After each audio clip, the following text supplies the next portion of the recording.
দলে আমার তেমন কোনো গুরুত্ব নেই। সেনাবাহিনী সম্পর্কে সিদ্ধান্ত গ্রহণের ক্ষমতা সেনাপ্রধানেরও নাই। যতদিন পর্যন্ত বর্তমান সরকার ক্ষমতায় আছে, সেনাবাহিনী গৌরব ফিরে পাওয়ার কোনো সম্ভাবনা আমি দেখছি না। দর্শক আসসালামু আলাইকুম, শুভেচ্ছা নিন, আপনাদের সবাইকে স্বাগত জানাচ্ছি কনক সরোয়ার আজকের আলোচনায়। দর্শক, আজকে আমাদের অতিথি বিশিষ্ট রাজনীতিবিদ, বিশিষ্ট মুক্তিযোদ্ধা জনাব হাফিজ উদ্দিন আহমদ। হাফিজ ভাই, আপনাকে স্বাগত জানাচ্ছি আজকের আলোচনায়। দর্শক, আমরা যদি একটু বলি, জনাব হাফিজ উদ্দিন আহমদ বীর বিক্রম, তিনি ভোলা 3 আসন থেকে এ পর্যন্ত 6 বার জাতীয় সংসদের সদস্য নির্বাচিত হয়েছেন। তিনি বিএনপির রাজনীতির সঙ্গে যুক্ত। তিনি 2 দফায় মন্ত্রীর দায়িত্ব পালন করেছেন এবং মহান মুক্তিযুদ্ধে অসামান্য বীরত্বের জন্য তিনি বীর বিক্রম খেতাবে ভূষিত হয়েছেন। তো হাফিজ ভাই, কেমন আছেন আপনি? আপনাকে অনেকদিন পরে দেখে। জি ভালো, আপনাকে অনেকদিন পরে দেখে ভালো লাগছে, ধন্যবাদ। তো হাফিজ ভাই, আপনার জন্মদিন গেছে 29 অক্টোবর। Late happy birthday to you.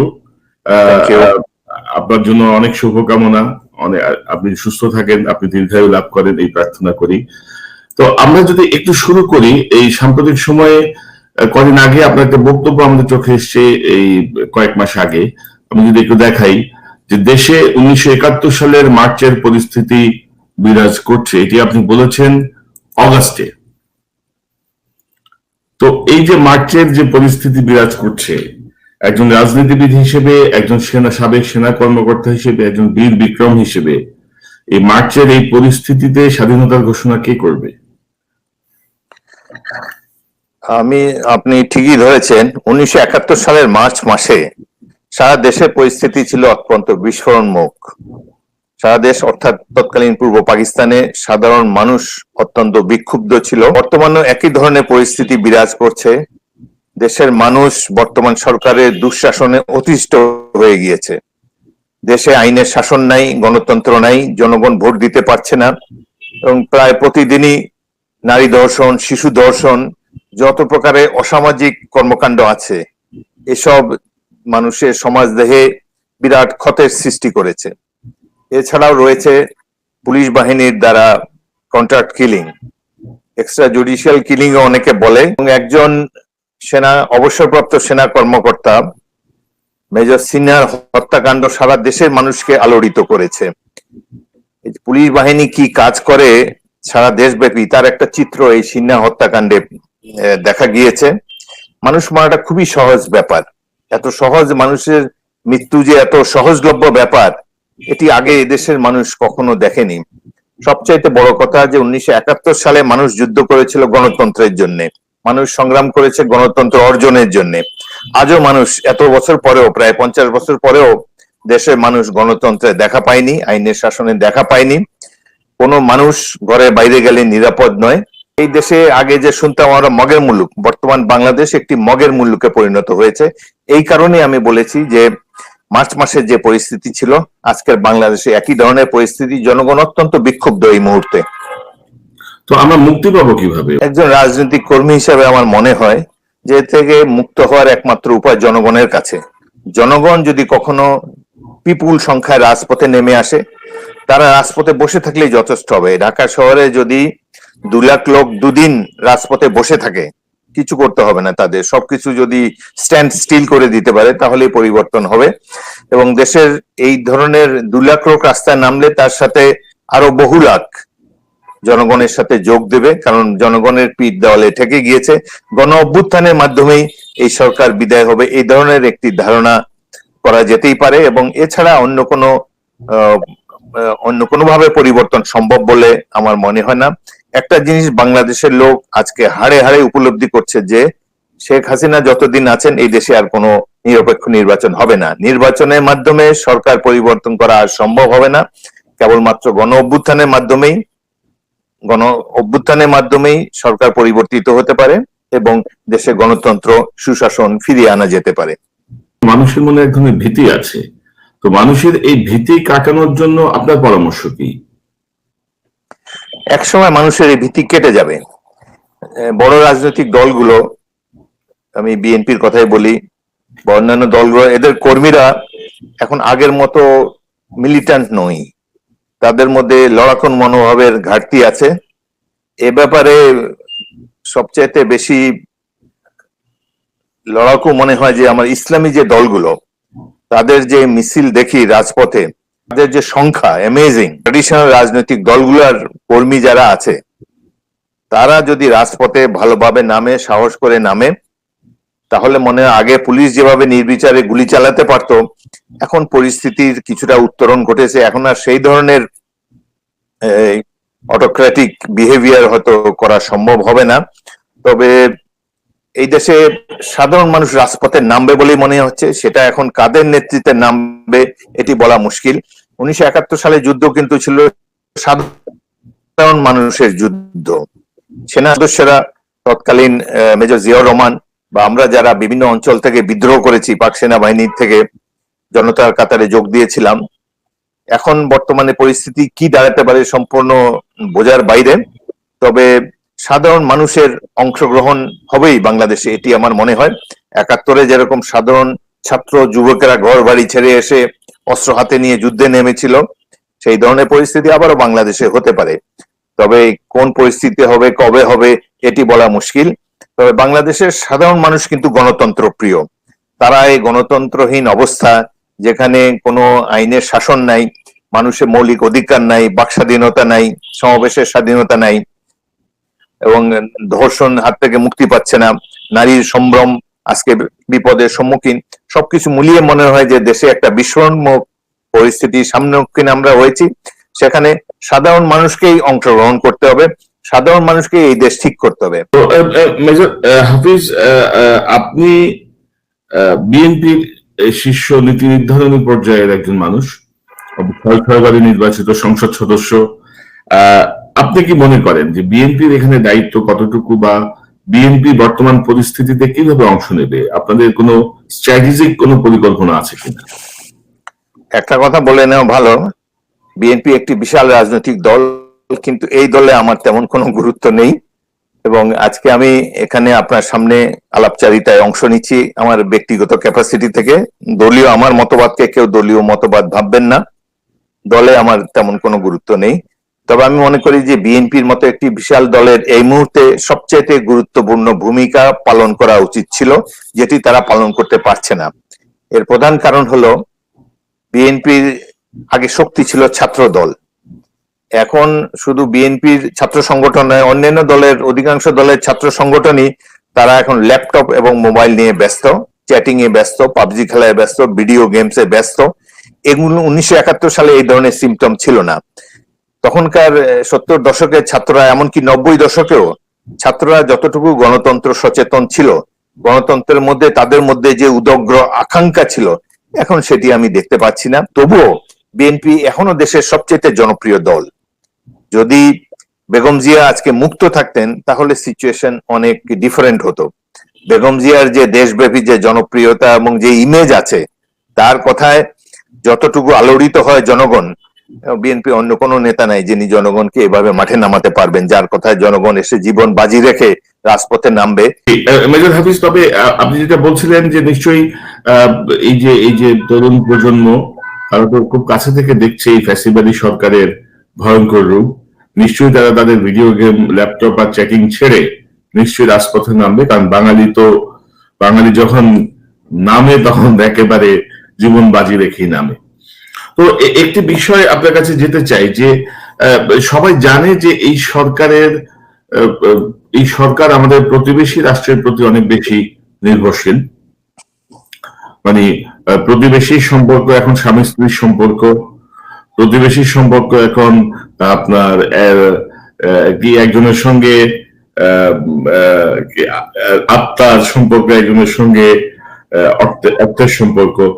তো সাম্প্রতিক সময় আপনি জেনারেল ইব্রাহিমের জন্মদিনের অনুষ্ঠানে আপনি বলেছিলেন যে কিয়ামত পর্যন্ত ভারতের ঋণ শোধ করতে হবে, এবং এখানে আপনি যেটি বলেছেন সেটি হচ্ছে যে 71-এর সময় প্রতিবেশী দেশ আমাদের পাশে দাঁড়িয়েছিল, আমরা অবশ্যই তাদের প্রতি কৃতজ্ঞ এবং ঋণী, কিন্তু এখন যা পরিস্থিতি তাতে মনে হয় কিয়ামত পর্যন্ত দিলেও তাদের সে ঋণ শোধ হবে না।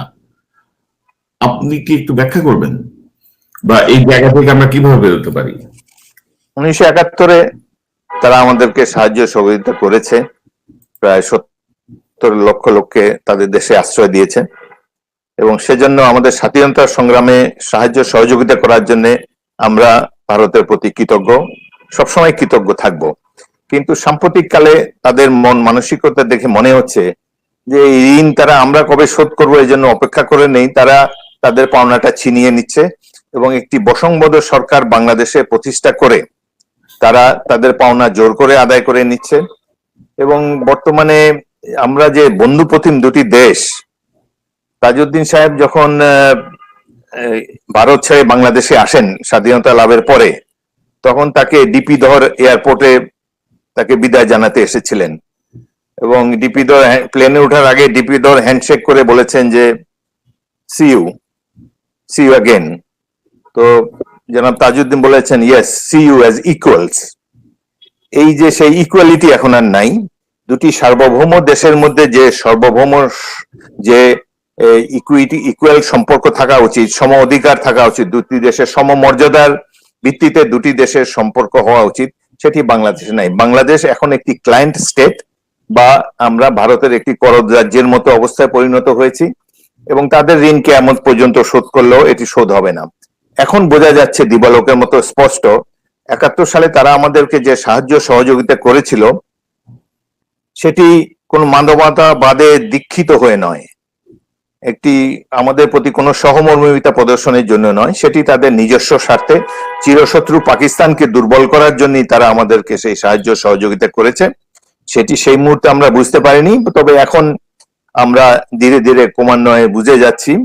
এই জন্য পররাষ্ট্রমন্ত্রী বলেছেন আমাদের সম্পর্ক নাকি স্বামী স্ত্রীর মতো, ভারতের উন্নতি হলেই আমাদের উন্নতি হবে। তাদের বিগত দিনের কয়েকটি কার্যকলাপ, যেমন এই যে সমুদ্র সীমার ব্যাপারে বর্তমান সরকার আন্তর্জাতিক আদালতের মাধ্যমে সমুদ্র সীমার একটি ফয়সালা করেছে এই আরবিট্রেশনের মাধ্যমে, কিন্তু এই আরবিট্রেশনের জন্য দুই দেশের সম্মতি প্রয়োজন, মিয়ানমার এবং বাংলাদেশে। সেই সময় ভারত মিয়ানমারকে বলেছে আরবিট্রেশনে রাজি না হতে, যাতে করে এই সমস্যাটি সমাধান না হয়, জিয়ে রাখা যায়। আবার এখন যে রোহিঙ্গা সমস্যা বাংলাদেশের ঘাড়ের উপরে চেপে বসেছে সিন্ধুবাদের দৈত্যের মতো, সেখানে তারা মিয়ানমারকে সাপোর্ট করছে। এমনই বন্ধুত্ব, এমনই স্বামী স্ত্রী সম্পর্ক যে মনে হয় যে আমরা উপপত্নী, বৈধ স্ত্রীও নই, যে কারণে তারা মিয়ানমারকে সমর্থন করে। কোনো একটা আন্তর্জাতিক ইস্যুতে কোনো ধরনের দুর্যোগে আমরা ভারতের কাছ থেকে তেমন কোনো সাহায্য পাই না। সর্বশেষ যে তিস্তা নদীর ক্ষেত্রে, তিস্তা আমরা যাতে আমাদের পানি প্রাপ্যতা বাড়তে পারে বা ওয়াটার ম্যানেজমেন্টটা যদি আধুনিক পর্যায়ে করা যায়, সেই জন্য চীন বাংলাদেশকে সাহায্য করতে আগ্রহী। এটি ভারতের গা জ্বালা ধরিয়ে দিয়েছে, বলে আমরা নাকি খয়রাত নিচ্ছি চীনের কাছ থেকে। তা আমাদের একটু উন্নতিতে বা আমাদের একটু সুবিধা হলে ভারত খুশি হবে, সেটিও এখন আর মনে হচ্ছে না। পানি সম্পদ মন্ত্রী হিসেবে আমি নিজেই ভুক্তভোগী। ভারতের সাথে 3টি যৌথ নদী কমিশনের মিটিং এ আমি বাংলাদেশ দলের নেতৃত্ব দিয়েছি। সেখানে দেখেছি যে তারা বাংলাদেশকে পানি দিতেই চায় না, এমনকি মিটিং এও বসতে চায় না। শুধুমাত্র যখন তাদের কোনো প্রয়োজন হয় তখন তারা যৌথ নদী কমিশনের মিটিং এ আসে, এবং আমাদের প্রত্যেকটা নদীর উপরে তারা অবৈধভাবে বাঁধ নির্মাণ করে এবং নদীর গতি প্রবাহ পরিবর্তন করে বাংলাদেশের মানুষকে পানির ন্যায্য হিস্সা থেকে সবসময় বঞ্চিত করে আসছে। এদিকেই তাকাই, বাংলাদেশ শুধু দিয়েই যাচ্ছে, বিনিময়ে কিছু পাচ্ছে না। এসব দেখে মনে হয় যে ভারত বাংলাদেশ সম্পর্কে পুরো মূল্যায়ন প্রয়োজন। তো বর্তমান যে পরিস্থিতি, মনে হচ্ছে যেন স্বামী স্ত্রীর সম্পর্কে একটু ফাটল ধরেছে। এটা কি নাটক নাকি এর মধ্যে কোনো ফ্যাক্ট আছে? আপনি কি মনে করেন? ভারত তো কোনো অর্থনৈতিক ভাবে কোনো বিনিয়োগ করবে না, বাংলাদেশ অর্থনৈতিক ভাবে স্বাবলম্বী হোক এটি তারা চাবে না। এই ধরনের ভারতের সেই আর্থিক সামর্থ্য নাই যেটি চীনের আছে। চীন দক্ষিণ এশিয়াতে, মালদ্বীপ, শ্রীলঙ্কা প্রতিটি দেশে তারা বিপুল বিনিয়োগ করেছে, এবং এই বিনিয়োগের দ্বারা তারা কোনো মতামত চাপিয়ে দিচ্ছে না। চীনের ইতিহাসে কোনো দেশকে কলোনাইজ করে নাই। তারা বর্তমানে তাদের বেল্ট অ্যান্ড রোড ইনিশিয়েটিভের মাধ্যমে, দেশগুলোর মাধ্যমে অর্থনৈতিক সাহায্য দিয়েই তাদের প্রভাব বিস্তার করার চেষ্টা করছে। এতে বাংলাদেশ একটা উইন উইন সিচুয়েশন আছে। কিন্তু এই কারণে হয়তো কিছুদিনের জন্য এটা কৌশলগত কারণেও সরকার এই ভূমিকায় থাকতে পারে। তবে আগে এটা সত্যি সত্যি কি তাদের মধ্যে চিট ধরেছে, নাকি এটি এই ফাটল ইতিমধ্যে মেরামত হয়েছে, এটি দেখার জন্য আমাদের আরো কিছুদিন অপেক্ষা করতে হবে। জি, জনাব হাফিজউদ্দিন, আপনি জানেন যে সাম্প্রতিক সময়ে মার্কিন যুক্তরাষ্ট্রের সিনেট তাদের পররাষ্ট্রমন্ত্রীকে একটি চিঠি পাঠিয়েছে, যৌথ চিঠি, যে চিঠিতে বলা হয়েছে তারা একটি স্যাংশন চায় আমাদের র্যাবের ঊর্ধ্বতন কর্মকর্তা যারা গুম খুনের সঙ্গে যুক্ত এরকম ব্যক্তিদের তারা আমেরিকায় প্রবেশে একটি নিষেধাজ্ঞা দিতে চায়। নিষেধাজ্ঞা দেওয়ার জন্য অনুরোধ জানিয়েছেন পররাষ্ট্রমন্ত্রীকে। আপনি কিভাবে দেখেন এই বিষয়টিকে? নিশ্চয়ই এটি একটি বাংলাদেশের জন্য চিন্তার বিষয়, কারণ এটি বাংলাদেশের ভাবমূর্তিকে দারুণভাবে বহির্বিশ্বে ক্ষুণ্ণ করেছে এবং 10 জন প্রভাবশালী সিনেটর এবং তাদের মধ্যে একজন আছেন যিনি যদি বাইডেন জিতেন তাহলে তিনি পররাষ্ট্র মন্ত্রীর দায়িত্ব পেতেও পারেন। সুতরাং এবং 10 জন সিনেটরের এই চিঠি অত্যন্ত গুরুত্বপূর্ণ। বাংলাদেশের ক্ষেত্রে চিন্তার বিষয় হলো যে যদি এটিকে সেনাবাহিনী, আমাদের সেনাবাহিনী ইউএন সিস্টেমে সবচেয়ে বেশি সৈন্য যোগানদাতা দেশ বাংলাদেশ, কিন্তু যদি তারা মনে করে যে এটি জাতিসংঘ শান্তিরক্ষা বাহিনীতে কার্যকর অংশগ্রহণের জন্য বাংলাদেশের জন্য এটি একটি বিরূপ প্রতিক্রিয়াও দিতে পারে এবং তাহলে বাংলাদেশ প্রকৃত অর্থে ক্ষতিগ্রস্ত হবে যদি এই জেদ ধরে বাংলাদেশ সেনাবাহিনীকে তারা যদি ভবিষ্যতে জাতীয় শান্তিরক্ষী বাহিনীতে অংশ করতে তারা যদি বাধা সৃষ্টি করে।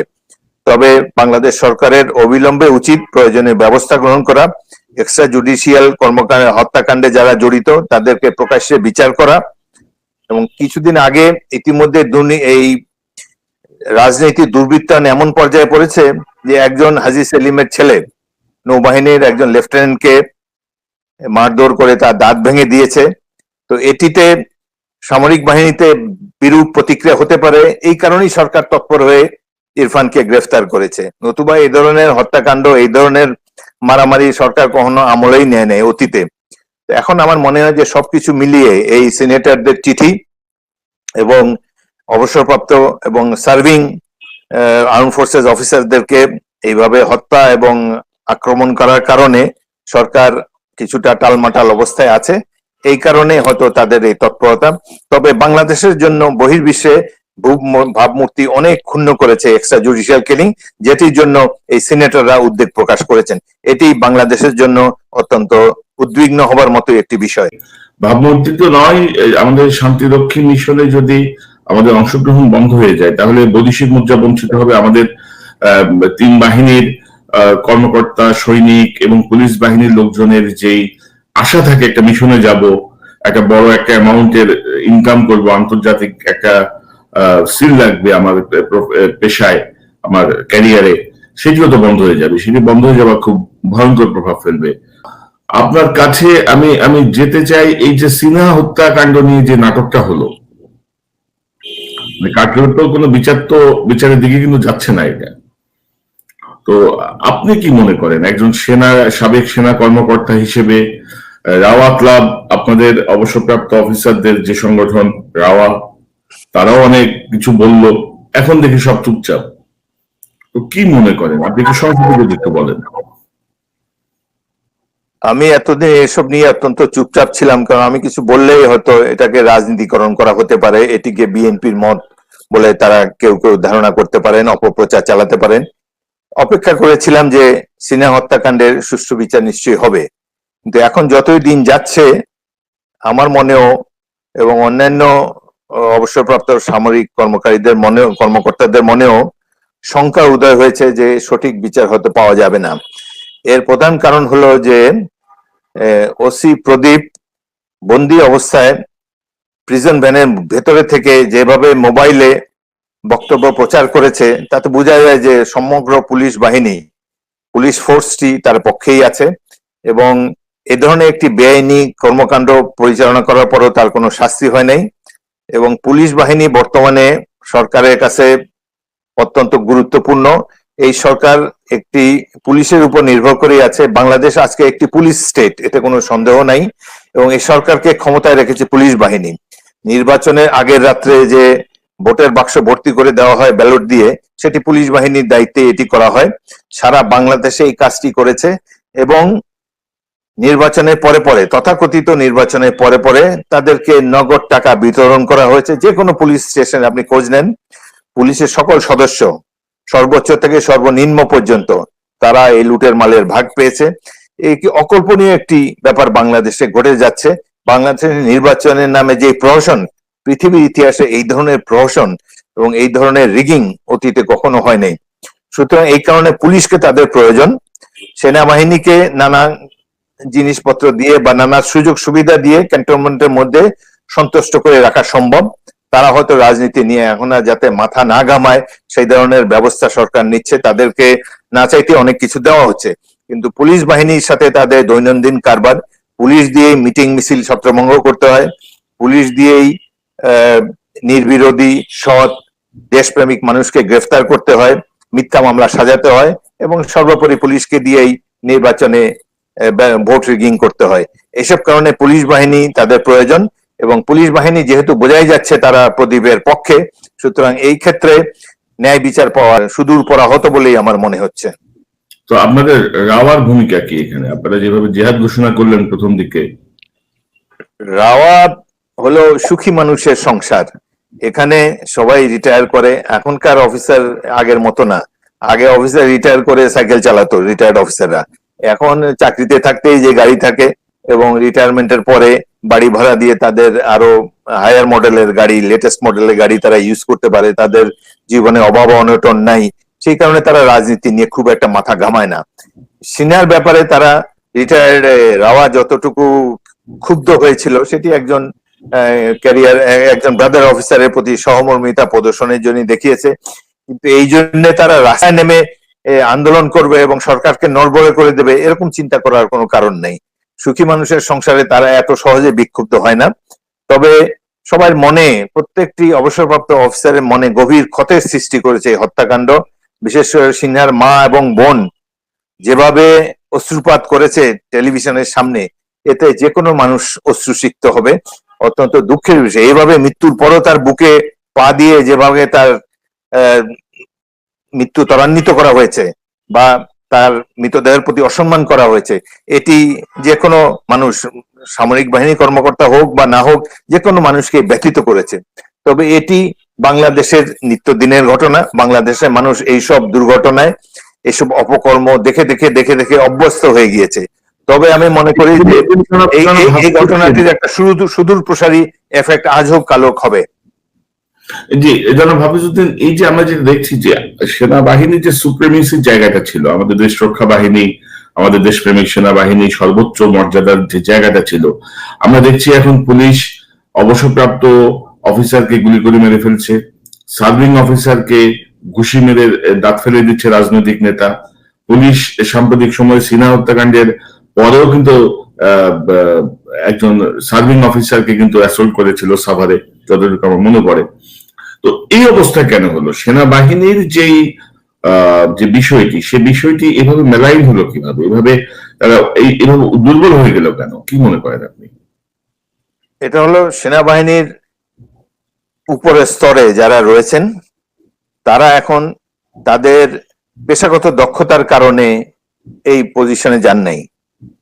আগে সেনাবাহিনীর জেনারেল হলে তাকে পেশাগতভাবে দক্ষ হতে হতো, তার পেশাগত দক্ষতা সেনাবাহিনীতে সবার কাছে সর্বজন বিদিত ছিল এবং অনেক পরীক্ষা এবং অনেক পেশাগত উৎকর্ষের পরই তাকে একটা ঈপ্সিত লক্ষ্যে যাওয়া যেত। কিন্তু এখনকার সর্বোচ্চ পদে এবং আরো গুরুত্বপূর্ণ সেনাবাহিনী যারা রয়েছেন তারা পেশাগত দক্ষতার কারণে এই পজিশনে আসেননি। এর ফলে সেনাবাহিনীরই ইমেজ ক্ষুণ্ণ হয়েছে, যার জন্য বাইরের জগতেও, বাইরের সিভিল সোসাইটিতেও সেনাবাহিনীর সেই আগে সেই ইমেজ আর নাই। এবং তাছাড়া এই যে 1/11 পর এবং বিশেষ করে গত যে 30শে ডিসেম্বরে 2018 সালে যে নির্বাচনটা হলো, সেই নির্বাচনের পরে সেনাপ্রধান বলেছেন যে এত ভালো নির্বাচন তিনি তার জন্মেও দেখেননি। তো সুতরাং এই ধরনের মন্তব্য সেনাবাহিনীকে জনগণের চোখে অত্যন্ত নিচে নামিয়ে দিয়েছে এবং এই সেনাবাহিনী যে সরকারি দলের ইচ্ছা পূরণের হাতিয়ার, এটি এখন সাধারণ মানুষ মনে করেছে। বিশেষ করে উপরের লেভেলে তারা তাদের দলীয় কানেকশন এবং অন্যান্য কানেকশনের কারণে অযোগ্য হওয়া সত্ত্বেও প্রমোশন পেয়ে থাকে। এইসব কারণে সেনাবাহিনী তার আগের চরিত্র হারিয়ে ফেলেছে এবং জনগণের কাছে যে গুরুত্ব তাদের ছিল, সেনাবাহিনীর প্রতি যে মানুষের শ্রদ্ধার ভাবটি ছিল, সেটি কিছু কিছু সেনা কর্মকর্তার, উপরস্থ সেনা কর্মকর্তার কিছু কিছু কর্মকাণ্ডের ফলে মানুষ কিছুটা হতাশ হয়েছে। যেই কারণে আজকে এত সহজে পুলিশের কর্মকর্তারা অবসরপ্রাপ্ত সেনা অফিসারকে হত্যা করতেও দ্বিধা করে না।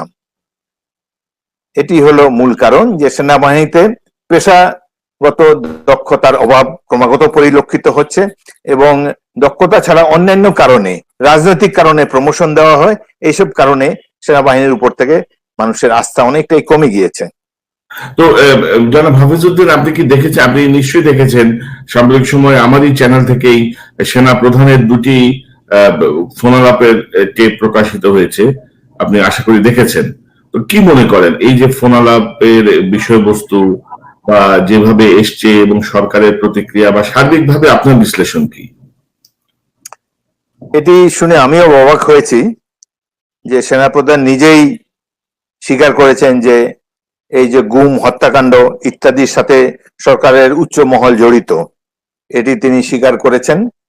এবং যেসব অফিসার এভাবে ক্রমাগত হত্যা করে যাচ্ছে তাদেরকে তিনি পরিবর্তন করতে চেয়েছিলেন, সেনাবাহিনী থেকে বের করে দিতে চেয়েছিলেন, তার সেই ক্ষমতাও নাই। বোঝাই যাচ্ছে যে সেনাবাহিনী সম্পর্কে সিদ্ধান্ত গ্রহণের ক্ষমতা সেনাপ্রধানেরও নাই। উপরস্থ রাজনৈতিক মহল এই ধরনের সিদ্ধান্ত গ্রহণ করে থাকে, যেটিও একটি হতাশার একটি কারণ। এবং একটি সামরিক বাহিনী এই ধরনের অপকর্মে অংশগ্রহণ করবে, এসব তো অকল্পনীয়। আমরা পাকিস্তান সেনাবাহিনীতেও ছিলাম, বাংলাদেশ সেনাবাহিনী আমরাই গড়েছি। 1971-এ 25 জন বিদ্রোহী সেনা কর্মকর্তা পাকিস্তানি বাহিনী থেকে বিদ্রোহ করে মুক্তি বাহিনী গড়ে তোলেন এবং মুক্তিযুদ্ধ আমরাই অর্গানাইজ করে থাকি। সেজন্য অনেক গর্ব আমাদের মনে আছে। এই সেনাবাহিনী যে বর্তমানে এই পরিস্থিতিতে গিয়েছে, যেটি ছিল জনগণের বাহিনী, পিপলস আর্মি, যারা গণগণের পক্ষে, জনগণের আদর্শ বাস্তবায়নের জন্য, জনগণের আকাঙ্ক্ষা বাস্তবায়নের জন্য জীবন বিপন্ন করে যুদ্ধ করেছে, একটি স্বাধীন দেশ সৃষ্টি করেছে, সেই সেনাবাহিনী বর্তমানে নিরীহ মানুষ মারছে, এটি দেখে অত্যন্ত দুঃখ লাগে। এবং এত অপকর্ম সেনাবাহিনী, এটি আমরা কখনো কল্পনাও করতে পারিনি। এবং সব ক্ষেত্রে বাংলাদেশের সমাজ জীবনের প্রতিটি অঙ্গনে ব্যাপক দুর্বৃত্তায়ন হয়েছে।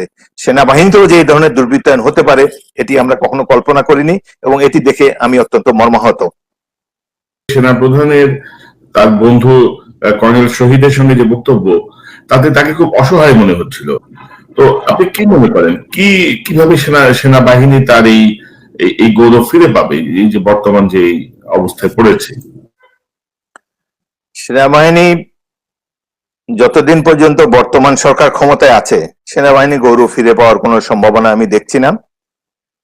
যদি যে কোনো কারণে, অলৌকিক কারণে কিংবা ভোটের মাধ্যমে কিংবা গণ অভ্যুত্থানের মাধ্যমে যদি বর্তমান সরকার পরিবর্তন হয়, পরে যে সরকারটি এসে যদি সেনাবাহিনীতে আবার প্রফেশনালিজম বা পেশাগত দক্ষতার মূল্যায়ন করেন, তাহলে এই অবস্থার পরিবর্তন হতে পারে।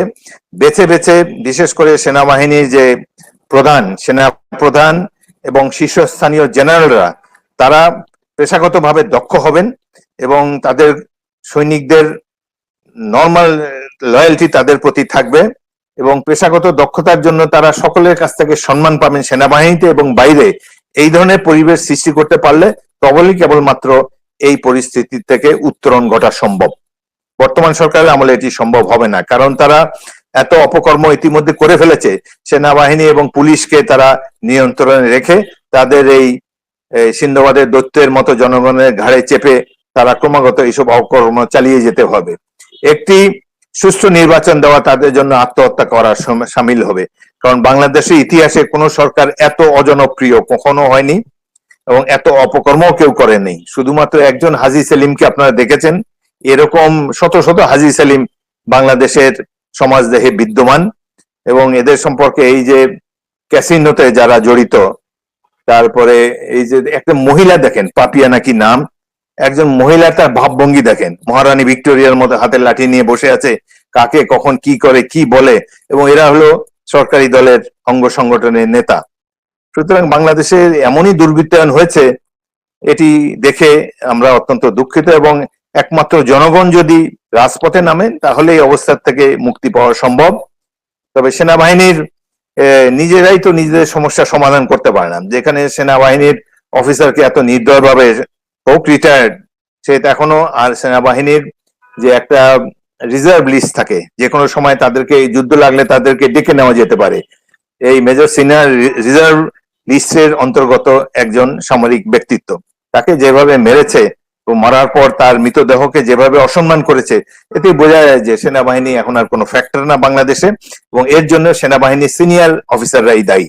তো এই যে সার্বিক পরিস্থিতি, মেজর হাফিজ, আপনি যা বলছিলেন, আপনার কথায় আমার মনে হচ্ছে যেন আপনি অনেক বেশি হতাশ, কিন্তু যে বীর বিক্রম খেতাব আপনার নামের সঙ্গে আছে, সেই জায়গায় আমরা মনে করি যে আপনার আরো তৎপর হওয়া প্রয়োজন, আপনার আরো সাহসী ভূমিকা আমার মনে হয় যে বাংলাদেশের মানুষ দেখতে চায়। আপনি ঠিকই বলেছেন। তো আমি কিছুদিন আগেও অনেক তৎপর ছিলাম। এই সরকার আমলে 4 বার জেলে গিয়েছি, 4 বারই রাজপথ থেকে আমাকে ধরেছে, আমাকে বাসার থেকে ধরে নিয়ে যায়নি পুলিশ। তবে হতাশ আমি নই, কারণ এই অবস্থা তো চলতে পারে না। বর্তমানে বাংলাদেশের রাষ্ট্র ব্যবস্থা এমন একটা পর্যায়ে উপস্থিত হয়েছে যে এর চেয়ে খারাপ হওয়া সম্ভব না, এবং বাংলাদেশের মানুষের একটা ঐতিহ্য আছে, তারা পাকিস্তানি বাহিনীর বিরুদ্ধে বীর বিক্রমে লড়াই করেছে, সেই ঐতিহ্য তো আমাদের আছে। সুতরাং একটা সময় এমন হবে যে জনগণ, লাখে লাখে জনগণ রাস্তায় নেমে আসবে তাদের এই অপশাসনের অবসান ঘটাবার জন্য। বাংলাদেশের জনগণ এই সরকার সহ্য করবে না, এই অপকর্ম এবং এই দুঃশাসনকে সহ্য করবে না, এই বিশ্বাস আমার আছে। তবে সেটি কবে, 1 সপ্তাহ পরে না 1 বছর পরে, সেটি দেখার জন্য অপেক্ষা করতে হবে। তবে এই অবস্থার অবসান করতে বাধ্য। এত খারাপ একটা সরকার, এত খারাপ, এত দুর্বৃত্তায়ন কখনো বাংলাদেশের মানুষ মেনে যাবে না। বিশেষ করে আমাদের লোক গণতন্ত্র প্রিয়। সেই 1857 সালের বিদ্রোহ বাঙালিরা করেছে, 1937-এ ভোট দিয়ে বা 1946-এ ভোট দিয়ে পাকিস্তানে এনেছে এখানকার বাঙালিরা। সেই বাঙালিরা এতদিনে যে ভোট দানে অভ্যস্ত, সেই ভোটাধিকার তাদের কাছ থেকে কেড়ে নিয়েছে, এর একটা প্রতিবাদ বাংলাদেশের জনগণ করবে। যে গণতন্ত্রের জন্য 71 সালে এই দেশের জনগণ যুদ্ধ করেছে, সেই গণতন্ত্রকে এভাবে হাওয়ায় মিলিয়ে যেতে এই দেশের জনগণ দেবে না। তারা নিশ্চয়ই বলিষ্ঠ পদক্ষেপে রাজপথে নামবে, এবং সেদিনে আমার বয়স এখন 76 বছর, সেই গণতন্ত্রকামী জনতার কাতারে আমিও থাকতে নিশ্চয়ই আগ্রহী আছি। জনাব হাফিজউদ্দিন আহমদ বীর বিক্রম, আপনাকে অসংখ্য ধন্যবাদ। আপনি অনেক মূল্যবান কথা বলেছেন আপনার অভিজ্ঞতার আলোকে। তবে আমরা আপনাকে আরো কার্যকর ভূমিকায় দেখতে চাই।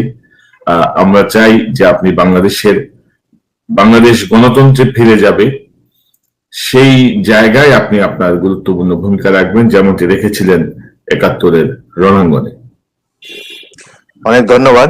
আপনার সাথে কথা বলে ভালোই লাগলো। আপনি একজন সংগ্রামী সাংবাদিক, সত্যি কথা বলার জন্য আজকে নির্বাসিত জীবন যাপন করছেন। আপনারও আমি মঙ্গল কামনা করি, এবং বাংলাদেশ আরো সমৃদ্ধ হোক, গণতান্ত্রিক ব্যবস্থা ফিরে আসুক, এই কামনা করে আপনাকে ধন্যবাদ জানাচ্ছি। জি, ধন্যবাদ। দর্শক, আমরা কথা বলছিলাম জনাব হাফিজউদ্দিন আহমদ বীর বিক্রম। তার কাছ থেকে অনেক মূল্যবান কথা শুনলাম, অনেক সুন্দর বিশ্লেষণ শুনলাম। একজন বীর মুক্তিযোদ্ধা, একজন রাজনীতিবিদ, যিনি 6 বার নির্বাচিত হয়েছেন জাতীয় সংসদের সদস্য হিসেবে, যিনি 2 বার মন্ত্রীর দায়িত্ব পালন করেছেন। তার রাজনৈতিক অভিজ্ঞতা, সামরিক অভিজ্ঞতা, রণাঙ্গনের অভিজ্ঞতা, সবকিছু মিলিয়ে তিনি